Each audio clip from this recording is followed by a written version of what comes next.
국가란 무엇인가? 그 질문을 스스로에게 던진 순간 그는 더 이상 기자가 아니었습니다. 30년 동안 세계의 불을 쫓아다녔던 프랑스 기자. 전쟁을 받고 학살을 기록했고 붕괴의 현장을 수없이 취재했던 남자. 그는 냉정했고 차갑고 누구보다 이성적인 사람이었습니다. 그런 그가 한국의 재난 앞에서 카메라를 내려놓고 도시락을 나르게 되었다고 합니다. 행정보다 빨리 달려온 시민들, 지원금보다 먼저 끝난 기부, 복구 지침도 나오기 전에 이미 움직이기 시작한 국민들. 그는 말합니다. 누가 지시하지도 않았고 누가 지켜보지도 않았는데 그들은 누군가가 해야 하니까 움직였고 지금 내가 할 수 있으니까 멈추지 않았습니다. 이 나라는 국가가 움직인 게 아니었습니다. 국민이 국가를 먼저 만들어버린 나라였습니다. 대체 무슨 사연인지 오늘 사연 바로 시작하겠습니다. 저는 자크 마르탱입니다. 프랑스 르몽드 전 정치부장 기자로 30년을 전 세계를 돌며 일했습니다. 지금은 은퇴했고 여행하며 재난 대응 시스템을 비교 분석하는 칼럼을 쓰고 있죠. 얼마 전 일본 지진 현장을 다녀온 뒤 한국의 위기 대응이 예외적이다는 평가를 듣고 서울에 잠시 머물며 그 차이를 취재하기 시작했습니다. 서울 종로의 작은 커피숍. 그날도 평소처럼 기사를 정리하고 있었습니다. 그런데 TV 자막 한 줄이 저를 멈춰 세웠습니다. 경북청도 산불, 강풍 타고 영양청송안동까지 번져. 처음엔 흔한 지역 화재라고 생각했어요. 그런데 15분도 지나지 않아 자막이 또 바뀌었습니다. 피해 면적 역대 최대 전국 소방동원령 2호 발령. 이쯤 되니 가만히 있을 수 없었어요. 재난을 취재하는 사람이 현장을 보지 않고 책상에 앉아 있다는 건 직무유기나 다름없거든요. 바로 강릉행 KTX를 예매했습니다. 열차를 탔을 때 사람들은 조용히 앉아 있었지만 각자의 휴대폰 화면은 유난히 분주했어요. 대부분의 사람들이 산불 뉴스를 보며 걱정하고 있었고 SNS에는 물류 봉사자 모집, 차량 공유, 기부처 안내 같은 글들이 실시간으로 올라오고 있었습니다. 무언가 이상했죠. 정부가 재난 대응 브리핑을 하기 전에 국민들이 먼저 행동한다고.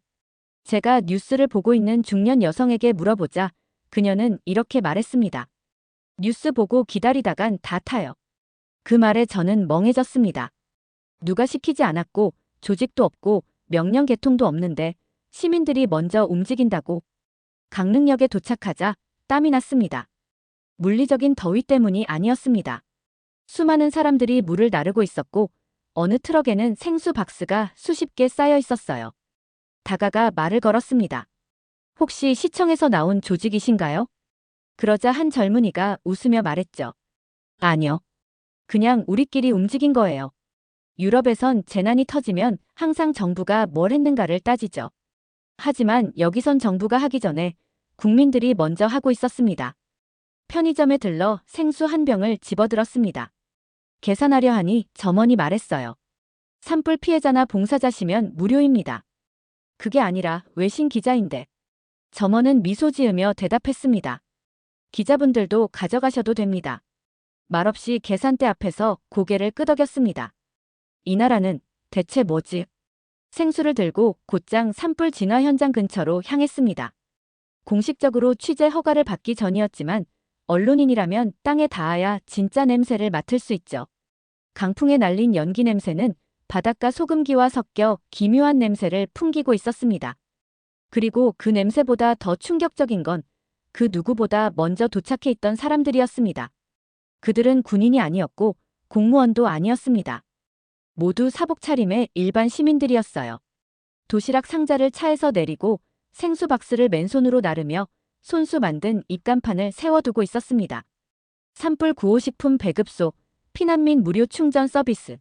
제가 가까이 다가가자 한 여성이 물티슈를 손에 쥐어주며 말했습니다. 연기 많이 마시면 눈 맵고 숨 막혀요. 입도 가려야 해요. 그녀는 이름도 소속도 밝히지 않았습니다. 심지어 언제부터 여기 계셨어요? 라고 묻자 그게 중요하진 않아요. 필요한 게 뭐예요? 라고만 답했습니다. 그 말이 귀에 오래 남았습니다. 누가, 언제, 왜가 중요한 게 아니라 지금 누가 필요한가만 존재하는 현장이었어요. 그날 오후 한 트럭 뒤편에 도착했습니다. 아침에 서울역에서 올라온 중년 남성들이 운영하는 간이 주방이었어요.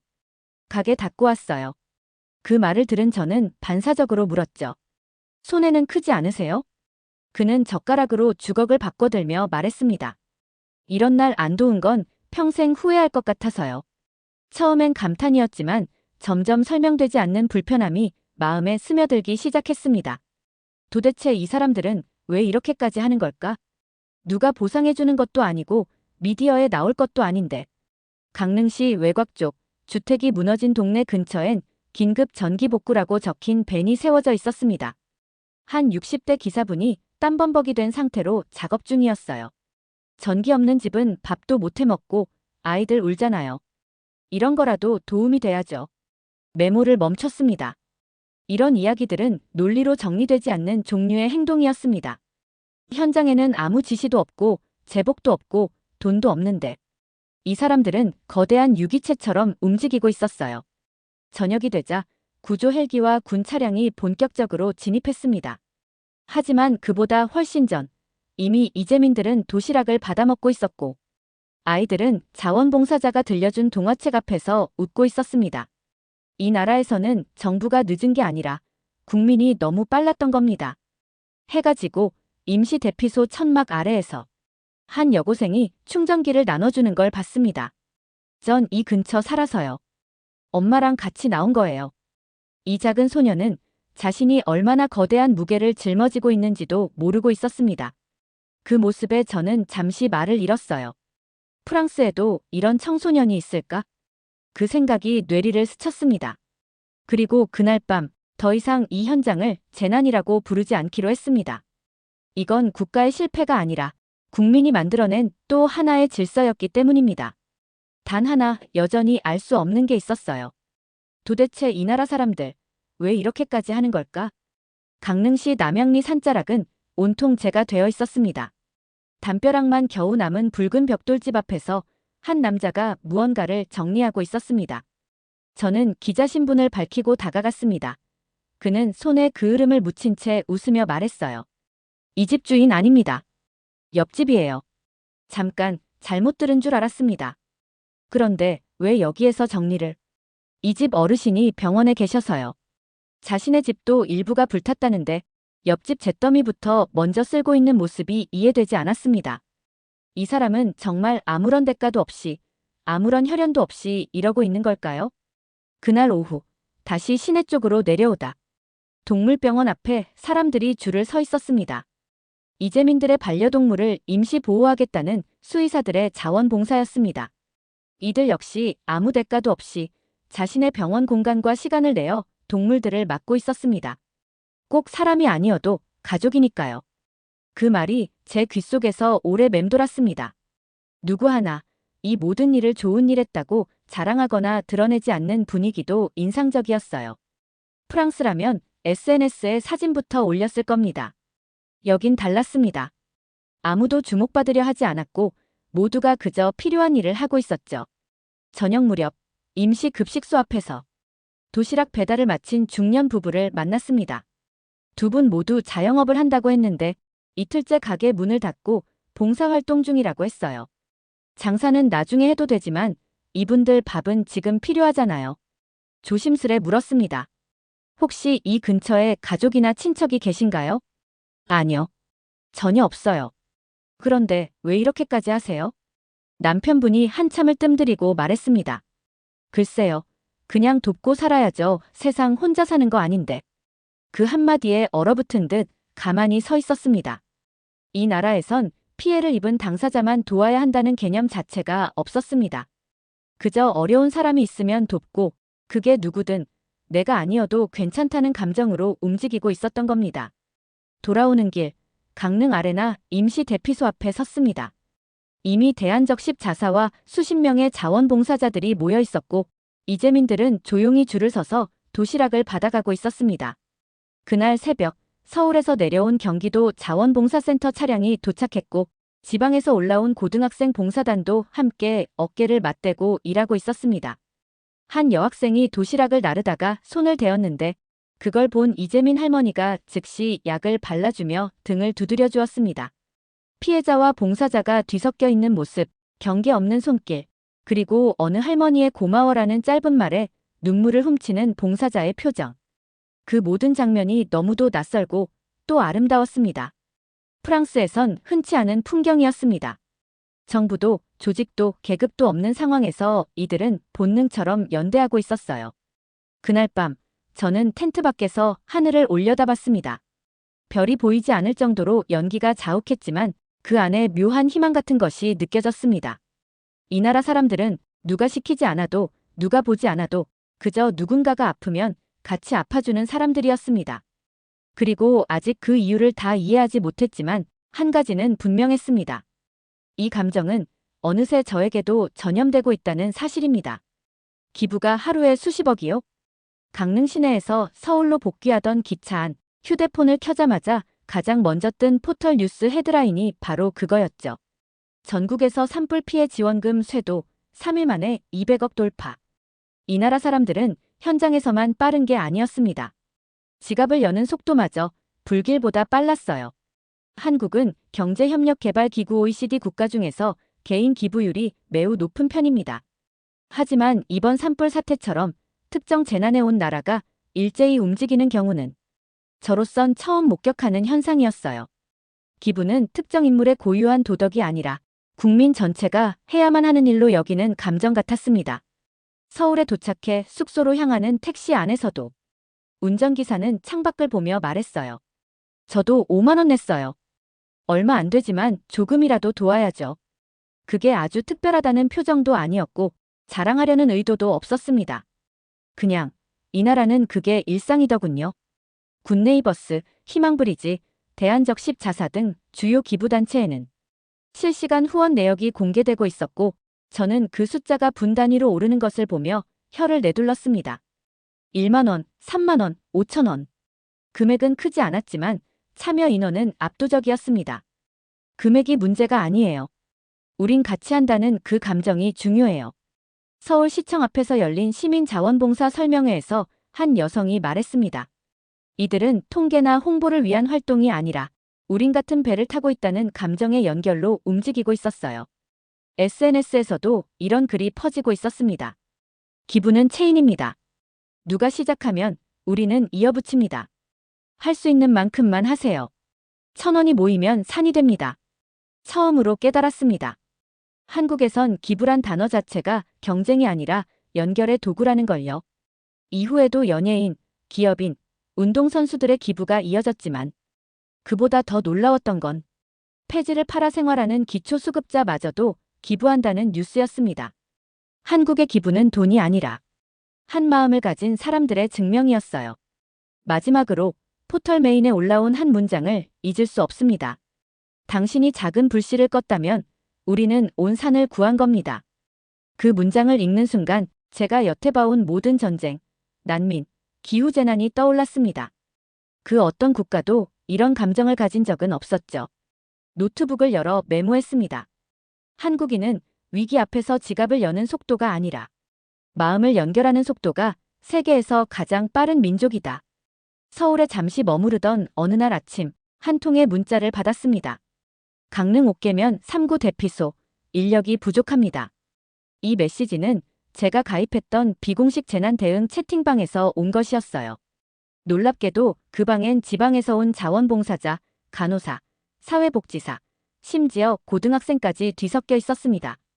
누가 만들었는지도 모르는 방, 누구에게 허락받지도 않은 구성원이었지만 이들은 이미 하나의 현장 네트워크가 되어 있었습니다. 다시 강릉으로 내려갔습니다. 옥계면으로 가는 길, 차량 통제가 있어 한참을 돌아가야 했습니다. 그런데 그 우회도로 입구에서 안내 팻말을 세우고 교통정리를 하는 2명의 자원봉사자를 보았습니다. 형광조끼도 없이 시에서 파견한 사람도 아닌데 이들은 스스로 도로 상황을 정리하고 있었어요. 언제부터 여기 계셨어요? 사흘 전부터요. 첫날엔 차가 엉켰거든요. 그래서 우리가 그냥 나왔어요. 지자체에서 승인 받으셨어요? 그런 거 없어요. 그냥 필요해서요. 지휘도 없고 책임자도 없고 보상도 없는데. 이들은 그저 필요하니까 움직이고 있는 상태였습니다. 옥계면 3구 마을회관 임시 대피소에 도착했을 때 현장에는 적십 자사 텐트가 세워져 있었고 그 옆에 민간구호본부라는 손글씨 종이가 붙은 천막 하나가 있었습니다. 그곳은 이재민들에게 이불을 나눠주고 임산부와 노약자 우선 명단을 만들어 정리해두는 공간이었습니다. 제가 들어서자 한 중년 여성이 앉은 채 서류를 정리하고 있었죠. 혹시 여기 책임자이신가요? 그녀는 고개를 저으며 말했습니다. 책임자는 없어요. 다들 시간 되는 만큼 왔다 가세요. 전 엊그제부터 있었고요. 내일이면 서울 가야 해요. 병원 근무 있어서요. 그녀는 의사도 간호사도 아닌 간병인 출신이었습니다. 하지만 누구보다 현장에 익숙했고 어르신 한 분의 이름을 손으로 직접 쓰며 외우고 있었습니다. 이분은 혈압약 복용 중이시고 따님이 울산에 계세요. 혹시 연락되면 연결 좀 해주세요. 옆에서는 또 다른 자원봉사자들이 직접 그린 지도로 소방차 진입 불가 구역을 표시해가며 소형 물통과 소화기 배치를 조율하고 있었어요. 그 중에는 20대 청년도 있었고 퇴직한 70대 할아버지도 있었습니다. 전 통신회사에서 일했어요. 그래서 지금 피해 지역 와이파이 중계선 연결 보조하고 있어요. 어떤 분은 자신이 농기계 정비사였다고 했습니다. 트랙터 타이어 수리만 해도 마을 복구에 도움되잖아요. 여기선 누구도 그건 내 일이 아니다라고 말하지 않았습니다. 그들은 자신이 할 수 있는 가장 작고 구체적인 일을 찾아 스스로 그 일을 맡고 누구보다 진지하게 임하고 있었습니다. 밤이 되어서야 알았습니다. 이 나라는 명령이 없는 곳이지만 움직임은 결코 멈추지 않는 곳이라는 걸요. 사람들은 계급 없이 모였고 질서 없이 정리됐고 보상 없이 헌신했습니다. 국제재난구조 매뉴얼에는 수백 장의 페이지가 있지만 이 나라 사람들은 단 3문장만으로 모든 걸 설명하고 있었습니다. 필요하니까요. 제가 할 수 있으니까요. 누군가는 해야 하니까요. 그날 밤 저는 텐트 안에서 조용히 이렇게 메모를 남겼습니다. 나는 수십 년 동안 국가라는 단어를 정부의 의미로만 이해해왔다. 그런데 지금 이곳에서 나는 국가를 가장 먼저 움직이는 사람들의 무리로 정의하고 싶다. 다음 날 강릉 옥계면의 작은 초등학교를 찾았습니다. 건물 절반은 탄내가 스며들어 있었고 운동장은 재와 흙먼지로 뒤덮여 있었어요. 학교 옆 벽면에 붙어있던 알림판에는 낙서처럼 적힌 문장이 하나 있었습니다. 소방관 아저씨 감사합니다. 초등학교 2학년. 이름은 김아린. 벽 옆엔 아이들이 그린 크레용 그림 수십 장이 붙어 있었습니다. 불타는 산, 헬기, 울고 있는 강아지, 그리고 그림 가운데 큼지막하게 웃고 있는 사람. 빨간 모자를 쓴 소방관이었습니다. 그 초등학교 앞엔 작은 급식소가 차려져 있었고 한 여성 자원봉사자가 도시락을 나르며 환하게 웃고 있었습니다. 그녀는 서울에서 미용실을 하다가 3일 전부터 강릉으로 내려왔다고 했습니다. 처음엔 물 나르려고 왔는데 여기선 머리 감겨주는 게 제일 필요하더라고요. 어르신들, 화장실도 제대로 못 가셨거든요. 그녀는 실제로 대피소 안어르신들에게 따뜻한 물을 끓여드리고 샴푸로 머리를 감겨주고 있었습니다. 그 일을 하면서 웃고 말 걸고 등을 토닥이며 말했죠. 잘 참으셨어요. 이제 괜찮을 거예요. 그 장면을 보며 결국 참지 못했습니다. 카메라 렌즈를 손에서 내려놓고 눈앞이 흐려질 정도로 울고 말았습니다. 국가도 아니고 구호단체도 아니고 그 누구도 시키지 않은 한 사람의 손길 앞에서 외신 기자라는 제 직업 정체성이 흔들리는 걸 느꼈습니다. 이런 감정은 유럽의 재난 현장에서 한 번도 느낀 적이 없었습니다. 사망자 수, 피해 규모, 정부 대응 속도. 그런 숫자만을 기록하던 제 손이 처음으로 멈춰버린 날이었습니다. 그날 밤 강릉 아레나에 임시로 마련된 대피소 천막 옆에서 잠을 청했습니다. 한쪽에는 이불도 없이 바닥에 앉은 채 손을 꼭 잡고 있는 노부부가 있었어요. 그리고 그 옆엔 자원봉사자들이 이불을 찾아 쌓아두고 있는 걸 보았습니다. 한 청년이 이불을 들고 다가왔습니다. 추우시죠? 방금 도착했어요. 깨끗해요. 오늘 몇 시간 주무셨어요? 얼굴에 피로감이 가득해 보여 제가 묻자 그는 이렇게 말했습니다. 잘 모르겠어요. 그의 말에 다시 눈시울이 뜨거워졌습니다. 불길이 지나간 땅에서 조용히 메모했습니다. 나는 이 나라에 불이 났다고만 들었는데 현장에선 불 대신 사람이 보였다. 그리고 나는 사람이 이렇게 따뜻할 수 있다는 걸 63세가 되어서야 처음 알았다. 그 밤 이후 저는 자원봉사자들과 같은 공간에서 지내며 함께 먹고 나르고 도우며 지냈습니다. 스스로에게도 놀라웠습니다. 카메라 대신 쓰레기 봉투를 들고 인터뷰 대신 이재민 옷가지를 분류하고 있었으니까요. 그날 아침 한 여성이 손을 번쩍 들었습니다. 동해 쪽에서 오신 분 계세요? 거기 김모 어르신 가족 찾아요. 그러자 바로 세 줄 옆에 있던 할아버지가 대답했습니다. 내가 아는 집이에요. 며느리랑 연락 도와줄게요. 놀라웠습니다. 행정 시스템보다 빨랐고 심지어 더 정확했습니다. 현장을 지휘하는 사람은 없었습니다. 대장이 없었고 명단도 없고 보고체계도 없었습니다. 하지만 물류 배치는 막힘없이 돌아가고 있었고 이재민 숙소 배정은 혼란 없이 마무리됐습니다. 그 중심에는 서로에 대한 신뢰만이 있었습니다. 묻지 않을 수 없었습니다. 이런 식으로 운영하면 실수나 오해가 생기지 않나요? 자원봉사자 중 한 분이 이렇게 말했죠. 의심부터 시작하면 그건 관리고 우리는 공동체니까요. 의심하지 않고 시작하는 사회.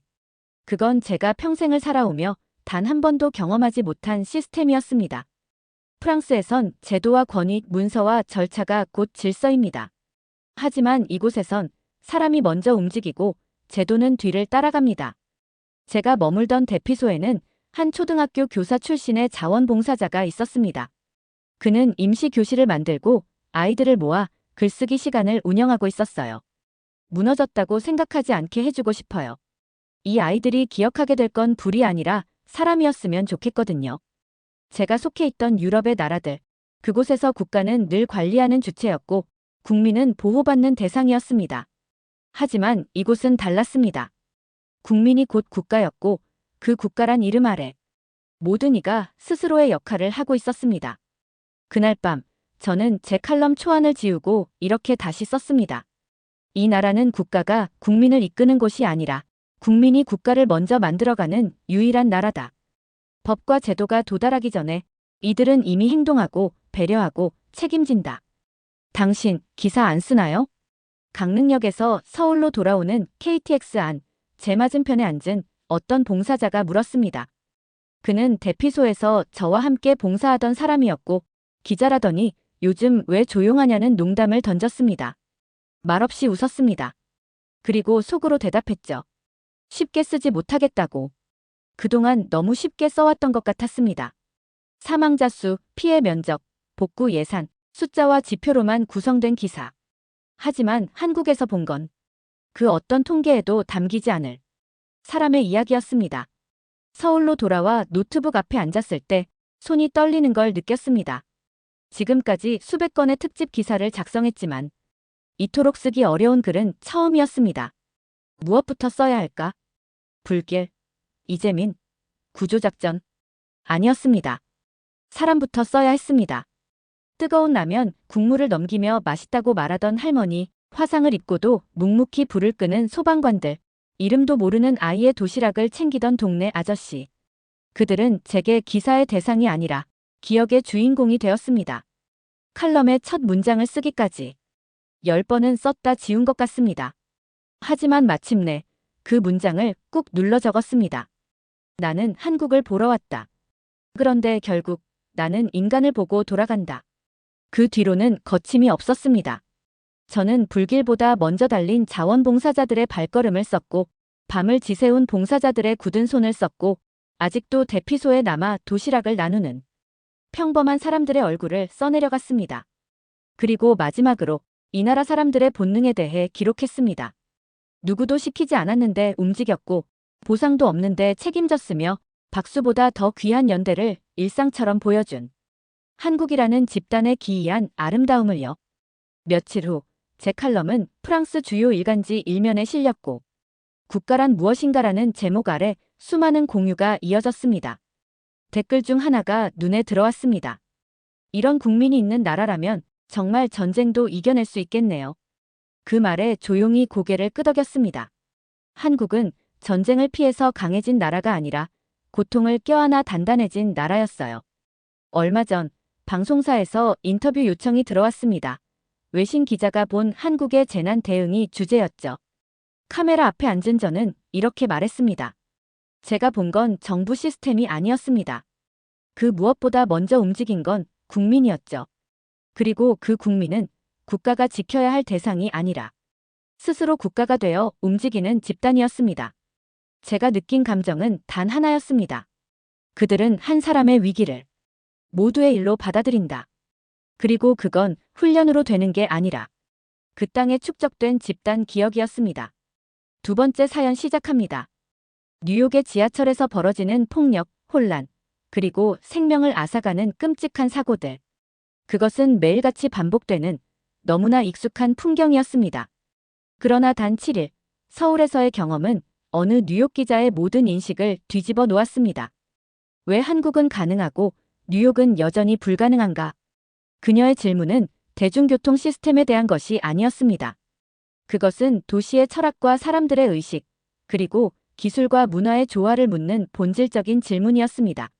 스크린도어라는 투명한 유리벽 하나가 가져온 혁명, 열차 안에서 느껴지는 고요한 질서, 밤늦은 한강 산책길에서도 느껴지는 절대적인 안전함.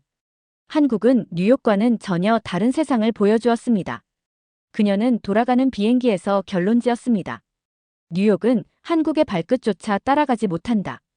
뉴욕 기자가 한국에서 경험한 모든 것은 왜 한국이 가능한지를 증명하며 동시에 뉴욕을 고발하는 거울이라고 합니다. 대체 무슨 사연인지 오늘 사연 바로 시작하겠습니다. 저는 사라 밀러, 뉴욕에서 기자로 일하고 있습니다. 뉴욕에서 기자로 산다는 건 매일이 전쟁이에요. 사람들의 이목을 끌만한 사건을 찾아다니고 누가 먼저 기사를 써내느냐의 싸움이죠. 그런데 이번엔 제가 원하지도 않았던 사건이 제 앞에 나타났습니다. 바로 뉴욕 지하철 승강장에서 한 남자가 선로로 밀려 끔찍하게 목숨을 잃은 사건이었어요. 그날 아침 지하철에서 내려 사무실로 가는 중이었는데 주변 사람들이 웅성거리는 소리가 들렸어요. 또야?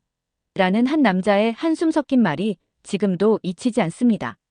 사고는 지하철 1호선 14번가 역에서 일어났어요. 한 여성이 벽에 등을 기대고 있던 남성을 갑자기 밀어버렸고 열차가 들어오던 순간 선로에 떨어진 남자는 속수무책으로 목숨을 잃었습니다.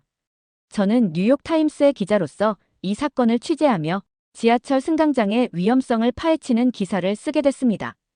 사실 뉴욕 지하철의 위험성은 새삼스러운 이야기가 아니었어요. 매일같이 들리는 강도 사건, 마약 중독자로 가득한 승강장, 그리고 폭력적인 승객들까지. 저는 출퇴근길마다 두 손으로 가방을 꼭 움켜쥐고 주변을 경계하며 걸었습니다. 사람들 사이에선 이런 말도 있어요. 뉴욕 지하철을 무사히 타면 하루를 살아남은 거나 다름없다. 웃어넘기기엔 너무 씁쓸한 현실이죠. 이번 사건을 취재하면서 궁금증이 생겼어요. 다른 나라들은 이런 위험을 어떻게 해결하고 있을까? 사건 현장에서 돌아와 밤새 자료를 찾아봤습니다. 그러다 뉴욕은 한국을 배워야 한다고 주장하던 동료의 말이 문득 생각났어요. 검색창에 한국 지하철을 입력했을 때 화면에 뜬 이미지들은 저를 당황하게 만들었죠. 깨끗한 승강장, 벽처럼 생긴 유리문, 스크린도어라고 불린다고 하더군요. 더 놀라웠던 건 한국이 스크린도어를 설치하기 전에는 뉴욕과 비슷한 문제가 있었다는 거였어요. 승강장에서 사고가 빈번했고 심지어 사람들이 선로에 떨어져 목숨을 잃는 일도 흔했다고 하더군요. 그런데 한국은 어떻게 몇 년 만에 사고를 획기적으로 줄였을까요? 뉴욕과는 대조적인 그들의 실행력과 변화가 너무 궁금했습니다. 그날 저는 편집장에게 이렇게 말했어요. 저는 한국에 가고 싶습니다. 그들의 대중교통 시스템을 직접 취재해보고 싶어요. 뉴욕에 꼭 필요한 솔루션이 거기에 있을지도 모릅니다. 편집장은 의아한 눈으로 저를 쳐다봤지만 끝내 승낙했어요. 며칠 뒤 저는 한국행 비행기표를 손에 쥐었습니다. 뉴욕 지하철의 잿빛 승강장을 떠올리며 한국에서 어떤 답을 찾을 수 있을지 기대 반, 의문 반으로 비행기에 올랐습니다. 한국에 도착하자마자 지하철을 경험해보기로 했습니다. 인천공항에서 공항철도를 타고 서울로 이동하는 순간 저는 처음으로 스크린도어를 목격하게 되었습니다. 승강장에 유리벽처럼 설치된 스크린도어를 본 순간 저는 한동안 움직일 수 없었어요. 뉴욕에서는 승강장 끝에 서는 게 위험하다는 걸 너무 잘 알기에 항상 긴장했는데 여기서는 유리벽이 승객과 열차 사이를 완벽히 분리하고 있었습니다. 이 벽 하나가 사람들의 안전을 이렇게 완벽히 보장하다니 뉴욕에도 이런 게 있었다면 얼마나 많은 사고를 막을 수 있었을까? 라는 생각이 들었습니다. 그리고 또 한 가지가 저를 놀라게 했습니다. 승강장에서 사람들은 출입구 앞에 무질서하게 몰려들지 않았어요. 대신 한 줄로 깔끔하게 서서 열차가 멈추길 기다리고 있었죠. 저는 그 모습을 보고 잠시 멍해졌습니다. 뉴욕에서는 문이 열리기 무섭게 사람들이 서로 밀치며 들어가거나 나가곤 했거든요. 여기선 그럴 필요가 전혀 없다는 걸 느꼈습니다. 질서와 안전이 당연하다는 듯이 자리 잡은 환경이었어요. 열차에 탑승했을 때 또 하나 신기했던 건 지하철 내부의 시설이었어요. 뉴욕 지하철에서 매일 보던 낙서나 찢어진 의자 같은 건 어디에도 없었어요. 그 대신 편안한 좌석과 깨끗한 바닥, 그리고 환한 조명이 있었죠. 더구나 열차의 창문 쪽에 작은 디지털 화면이 있어서 다음 역 이름과 도착 시간을 알려주고 있었어요. 열차 안에선 사람들이 조용히 책을 읽거나 스마트폰을 들여다보고 있었어요.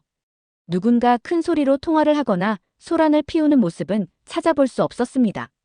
저는 그걸 보며 한국 사람들의 배려심을 느꼈어요. 사실 뉴욕에선 지하철 안에서 누군가가 소리를 지르거나 싸우는 일이 흔하거든요. 그런데 여기선 모든 게 너무나 평화로웠어요. 열차를 타고 몇 정거장 지나면서 저는 또 다른 놀라운 점을 발견했어요. 바로 무료 와이파이였습니다. 지하철 안에서 와이파이를 쓸 수 있다고. 저는 스마트폰을 꺼내 연결해봤고 신호가 얼마나 강한지 확인했습니다. 뉴욕의 지하철은 지하 구간에선 아예 전화나 인터넷이 먹통이 되기 일쑤인데 여기선 영화나 스트리밍 서비스까지 가능하더군요. 그 순간 저는 한국의 기술력이 왜 전 세계적으로 주목받는지 깨달았습니다. 몇 정거장을 더 이동한 뒤 서울 중심부에 도착했어요. 출구로 나가며 저는 하나의 강렬한 인상을 받았습니다. 뉴욕 지하철과는 모든 게 다르구나. 한국의 지하철은 대중교통 수단이 아니라 기술과 질서, 그리고 배려가 완벽히 어우러진 공간이었습니다. 이 모든 것을 직접 경험하고 나니 이제는 왜 한국이 지하철 안전에 성공했다고 평가받는지 알 것 같았어요. 서울 지하철의 경험은 제게 문화적 충격 그 이상이었습니다. 그것은 제가 익숙하게 생각했던 모든 것들에 대한 도전이었죠. 왜 뉴욕은 이렇게 못할까? 라는 의문이 계속 제 머릿속을 맴돌았습니다. 저는 이 모든 경험을 바탕으로 더 깊은 이야기를 찾아 나가기로 결심했습니다. 저는 스크린도어가 어떻게 설치되었고 왜 한국에서만 이렇게 철저히 구현되었는지 너무 궁금했어요. 그래서 다음 날 저는 스크린도어 설치와 관련된 전문가들을 직접 만나보기로 했습니다. 서울교통공사 홍보팀과 연락을 취해 인터뷰 약속을 잡았어요. 서울교통공사 건물에 들어서니 친절한 직원들이 저를 안내해 주었고 인터뷰는 생각보다 빠르게 진행되었습니다. 담당자는 스크린도어 설치가 시작된 배경을 설명하면서 한 가지 사건을 언급했어요. 2003년 서울역에서 한 승객이 노숙자에게 밀려 사망한 사건이 큰 계기가 되었습니다. 그때부터 승객 안전에 대한 논의가 본격적으로 이루어졌죠. 저는 사건의 경위를 듣고 충격을 받았어요. 밀린 여성은 당시 40대 초반으로 장사를 마치고 집에 돌아가던 길이었다고 했습니다.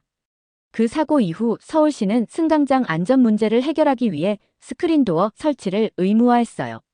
초기에는 예산 문제로 어려움이 있었지만 2010년부터 본격적으로 모든 역에 설치를 완료했습니다. 담당자의 말에 저는 깊이 빠져들었어요. 단 한 번의 비극을 계기로 대대적인 변화가 이루어졌다는 점에서 한국 사회의 대응력에 감탄할 수밖에 없었죠. 뉴욕에서도 승강장 사고가 끊이지 않았지만 문제는 항상 정치적 논쟁으로만 이어졌어요. 설치비가 너무 비싸다, 구조적으로 불가능하다 같은 변명들로 아무것도 실행하지 못했거든요. 그런데 한국은 달랐습니다. 스크린도어 설치 이후 사고율이 급격히 감소했습니다. 지금은 거의 제로에 가까운 수준입니다. 담당자는 실제 데이터를 보여주며 설명했습니다. 그 수치를 보고 저는 다시 한번 놀랐어요. 뉴욕에서는 매년 수십 명이 지하철 사고로 목숨을 잃고 있지만 한국에선 스크린도어 덕분에 그 수치를 거의 없앨 수 있었다니요. 그리고 흥미로운 점은 스크린도어가 안전만을 위한 게 아니라는 것이었어요. 스크린도어가 설치되면서 미세먼지도 20% 줄었고 소음도 크게 감소했습니다. 특히 냉방 효율이 증가해서 전력 비용도 절감됐습니다. 이 모든 것이 맞물려 한국 지하철의 운영 효율성을 크게 높였다는 사실을 알게 되었죠. 저는 그 설명을 들으며 속으로 이런 생각이 들었습니다. 왜 뉴욕은 이런 경제적 이점까지도 외면하고 있을까? 인터뷰 후 저는 스크린도어 설치 과정을 직접 보고 싶어서 공사 관계자와 함께 한 역을 방문했습니다. 스크린도어가 열리고 닫히는 모습을 가까이서 보니 시스템이 얼마나 정교하게 작동하는지 알 수 있었어요. 열차와 완벽히 동기화된 기술이에요. 이 시스템은 여러 차례의 테스트를 거쳐 안정성을 확보했습니다. 관계자가 자랑스러워하며 설명했죠. 저는 또 한 가지 질문을 던졌습니다. 초기 설치 비용이 꽤 컸을 텐데 예산 문제는 어떻게 해결했나요? 그러자 그는 웃으며 대답했습니다. 처음엔 민간 기업과 협력해서 자금을 유치했어요. 그리고 시간이 지나면서 정부와 지방자치단체가 적극적으로 지원했죠. 안전에는 타협할 수 없다는 의식이 강했기 때문입니다. 뉴욕에선 늘 자금 부족을 이유로 문제를 미뤘지만 한국은 모든 장애물을 극복하고 실행에 옮겼다는 사실이 인상적이었어요. 취재를 마치고 돌아가는 길, 저는 스크린도어의 유리벽을 바라보며 한동안 멍하니 서 있었습니다. 뉴욕에서 늘 보던 텅 빈 승강장과 대비되는 그 모습이 너무나도 낯설면서도 동시에 부러웠어요. 다음 날, 저는 한국 지하철의 다른 면들을 살펴보기로 했습니다. 스크린도어만으로도 이미 깊은 인상을 받았지만 한국의 대중교통 시스템이 전반적으로 얼마나 효율적인지 직접 체험해 보고 싶었어요. 우선 교통카드부터 확인해 보기로 했습니다. 제가 구매한 티머니 카드라는 교통카드는 말 그대로 맞는 카드였어요. 지하철은 물론이고 버스, 택시, 심지어 편의점에서도 사용할 수 있더군요. 뉴욕의 메트로카드처럼 특정한 교통수단에만 국한되지 않았다는 점이 특히 놀라웠습니다. 저는 교통카드를 손에 쥐고 역무원에게 사용법을 물어봤습니다. 역무원은 친절하게 설명하며 만약 카드 잔액이 부족하더라도 역 근처의 자판기에서 바로 충전할 수 있다고 알려줬어요. 제가 첫 번째로 타본 건 버스였습니다. 승차 시 교통카드를 단말기에 대니 삑소리와 함께 요금이 바로 결제되더군요. 뉴욕에서는 잔돈이 필요해서 불편한 경우가 많았는데 여기선 카드 한 장으로 모든 게 해결됐어요. 더 놀라운 건 버스와 지하철 간 환승이 무료라는 사실이었습니다. 이 작은 카드에 숨겨진 효율성에 감탄할 수밖에 없었습니다. 다시 지하철로 돌아와서 이번엔 조금 더 길게 타보기로 했습니다. 승강장에서 열차를 기다리던 중 플랫폼 벽에 설치된 디지털 스크린을 발견했어요. 화면에는 열차의 도착 시간이 분 단위로 표시되어 있었고 그 정보는 정확했습니다.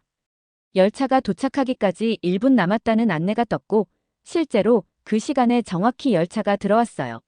뉴욕에선 열차가 언제 올지 알 수 없어 한참 기다리는 게 일상이었는데 여기선 그런 불확실성이 전혀 없다는 게 믿기지 않았어요. 열차 안에 앉으니 제가 탑승한 구간의 모든 역이 전광판에 표시되었고 다음 역과 도착 시간까지 안내됐습니다. 또 흥미로웠던 건 역 이름이 한국어뿐 아니라 영어와 중국어, 일본어로도 표기되어 있다는 점이었어요. 사실 뉴욕 지하철도 영어와 스페인어로 방송하긴 하지만 역마다 다르게 들리고 종종 방송이 끊겨 알아듣기 어려울 때가 많아요. 반면 한국의 안내 시스템은 정말로 체계적이고 일관적이었습니다. 더 흥미로웠던 건 지하철의 와이파이였습니다. 저는 한국에 도착한 첫날 공항철도에서 와이파이가 빠르다는 걸 느꼈지만 모든 역에서 인터넷이 전부 빠를 줄은 몰랐어요. 뉴욕에서는 지하철에서 인터넷 연결은커녕 전화도 안 되는 경우가 많죠. 그런데 여기선 어떤 지하 구간을 지나더라도 안정적으로 연결됐어요. 지하철을 타고 한강 근처를 지나던 중 또 하나 인상 깊은 걸 발견했어요. 창밖으로 보이는 강변 풍경이 너무 아름다웠어요. 열차 안에서는 사람마다 저마다의 시간을 보내고 있었죠. 스마트폰으로 공부를 하는 학생들, 조용히 책을 읽는 중년 여성, 그리고 이어폰을 낀 채 눈을 감고 있는 직장인까지 모두가 자신만의 평화로운 시간을 보내고 있었어요. 제가 한국에서 대중교통을 경험하며 감탄했던 건 기술과 편리함 때문만이 아니었습니다. 그 아래에는 뉴욕과는 완전히 다른 안전한 환경이 깔려 있었어요. 한국에서 지내는 동안 저는 단 한 번도 불안하거나 위협을 느낀 적이 없었거든요. 그 차이를 뚜렷하게 느낀 건 어느 날 밤 서울 시내를 혼자 걷던 순간이었습니다. 그날은 지하철을 취재한 뒤 조금 늦게 숙소로 돌아가는 길이었어요. 밤 11시가 넘은 시간이었죠. 뉴욕이었다면 이 시간에 혼자 거리를 걷는 건 상상도 못했을 거예요. 어두운 골목은 당연히 피해야 했고 큰 길조차 낯선 사람이 따라오진 않는지 신경 써야 했으니까요. 그런데 서울의 거리는 달랐습니다. 그 시간에도 길거리에 사람이 많았고 모두 자기 할 일을 하느라 바빴어요. 작은 편의점에서는 사람들이 간식을 사거나 음료수를 마시고 있었고 택시가 줄지어 서 있는 모습도 보였죠. 한강 근처를 걷는 동안 저는 정말 마음이 편안했어요. 바람이 선선하게 불었고 산책로에는 조깅하는 사람들과 자전거를 타는 연인들이 보였어요. 저는 뉴욕의 강변공원과 비교하지 않을 수 없었습니다. 뉴욕에서는 그 시간이 되면 사람이 거의 없거나 아니면 술에 취한 사람들만 있거든요. 다음 날, 저는 한국의 안전 시스템이 어떻게 작동하는지 취재해 보기로 했습니다. 우선 서울역 근처의 경찰서로 향했어요. 경찰관과 인터뷰를 하면서 서울의 낮은 범죄율에 대해 질문했습니다. 뉴욕에선 길거리 강도나 폭력이 흔한데 서울은 왜 이런 범죄가 거의 없나요? 그러자 경찰관은 이렇게 대답했어요. 서울의 주요 지역에는 CCTV가 매우 촘촘히 설치되어 있습니다. 범죄 예방 효과가 크죠. 그리고 한국 사람들은 서로를 배려하려는 문화가 강해요. 남에게 피해를 주지 않으려고 노력하죠. 경찰관이 보여준 데이터에 따르면 서울의 범죄율은 뉴욕에 비해 훨씬 낮았어요. 강도나 폭력 사건도 있지만 발생 빈도가 극히 드물었죠. 저는 서울 시내 곳곳에 설치된 CCTV를 유심히 살펴보기 시작했습니다. 모든 주요 길목, 지하철역, 공원에는 고화질의 CCTV가 설치되어 있었어요. 경찰관의 말처럼 이 카메라들이 사람들에게 자연스럽게 경각심을 주고 있었습니다. 그날 오후 경찰서를 떠나며 저는 또 다른 흥미로운 사실을 알게 되었어요. 한국에서는 분실물이 경찰서로 돌아오는 비율이 매우 높다는 점이었습니다. 길거리에서 잃어버린 지갑이나 핸드폰이 거의 원형 그대로 주인에게 돌아간다니 믿기 힘들었어요. 실제로 제가 묵고 있던 숙소 주인은 제게 이렇게 말했어요. 외국인 관광객이 지갑을 잃어버려도 며칠 안에 돌아오는 경우가 많아요. 사람들이 남의 물건을 함부로 가져가는 걸 나쁜 일이라고 생각하거든요. 저는 한국 사람들이 가진 정직함과 배려심에 감탄할 수밖에 없었습니다. 또한 제가 주목한 점은 한국의 응급대응 시스템이었어요. 지하철이나 길거리 곳곳에 비치된 비상벨과 의료키트를 보며 이 나라에선 사람들이 안전을 얼마나 중요하게 생각하는지 알 수 있었죠. 실제로 지하철 취재 중 승객 한 명이 갑작스럽게 크게 넘어진 일이 있었습니다. 놀랍게도 주변 사람들이 즉시 비상벨을 눌렀고 몇 분 안에 영무원이 도착했어요. 그날 밤 저는 숙소로 돌아와 뉴욕의 거리를 떠올렸습니다. 늘 긴장하며 걸어야 했던 거리, 지하철 안에서 벌어진 폭력적인 사건들, 그리고 분실한 물건이 돌아오는 일은 거의 없었던 제 고향이요. 그와 비교해 한국은 안전하다는 말로는 부족한 곳이었어요. 여기엔 법과 제도뿐 아니라 사람들의 문화와 가치관이 만들어낸 무언가가 있었습니다. 저는 이런 생각을 하며 기사 초안을 적어 내려갔습니다.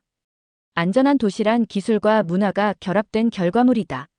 그리고 서울은 이 둘을 완벽히 구현해낸 사례다. 뉴욕이 안전한 도시로 거듭나기 위해선 시스템을 따라 하는 것만으로는 부족할지도 모릅니다. 그 근본에는 사람들의 의식 변화가 필요하니까요. 출근 시간대에 서울 지하철을 타보기로 했습니다. 한국 사람들이 출근 시간대에 얼마나 혼잡하게 움직이는지 확인해봐야겠다고 생각하며 강남역으로 갔어요. 뉴욕의 러시아워를 떠올리며 밀치고 싸우는 아수라장을 예상했죠. 그런데 막상 강남역 플랫폼에 도착했을 때 저는 눈을 의심했어요. 수백 명의 사람들이 서 있었지만 모두 줄을 서서 조용히 기다리고 있었거든요. 출입구 양옆으로 정렬한 모습은 정말 놀라웠습니다. 열차가 도착하자 사람들이 줄을 지켜 질서 있게 탑승하는 모습은 그야말로 감동이었어요. 뉴욕에서는 문이 열리면 사람들이 무작정 밀치고 들어가느라 다투는 일이 다반사거든요. 열차 안에서도 분위기는 완전히 달랐습니다. 지하철 안은 북적거렸지만 사람들은 조용히 서 있거나 앉아 있었습니다. 책을 읽는 사람, 스마트폰으로 기사를 읽는 사람, 또는 그냥 눈을 감고 있는 사람들. 누구도 시끄럽게 떠들지 않았어요. 한 번은 한 할머니가 지하철에 탑승하는 모습을 지켜보게 됐어요. 손에는 무거운 가방을 들고 계셨죠. 그런데 젊은 학생 한 명이 자리에서 일어나 조용히 할머니를 앉게 해드렸어요.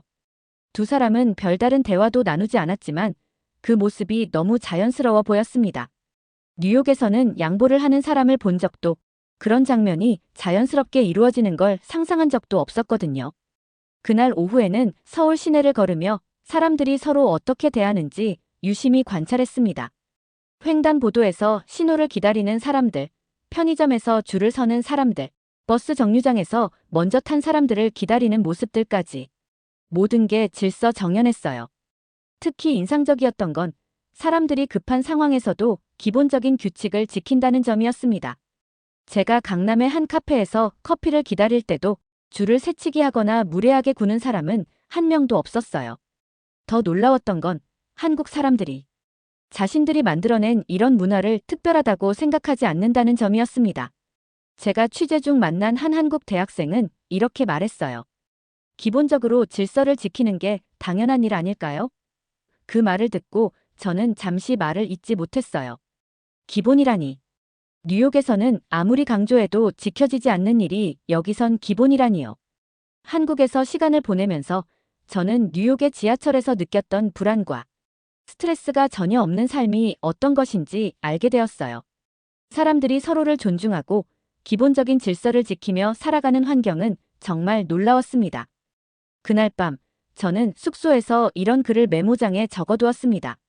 뉴욕에서는 지하철 승강장이 싸움터처럼 느껴지지만 한국에서는 모두가 약속이라도 한 듯 질서를 지키며 조용히 이용한다. 이것이 문화의 차이다.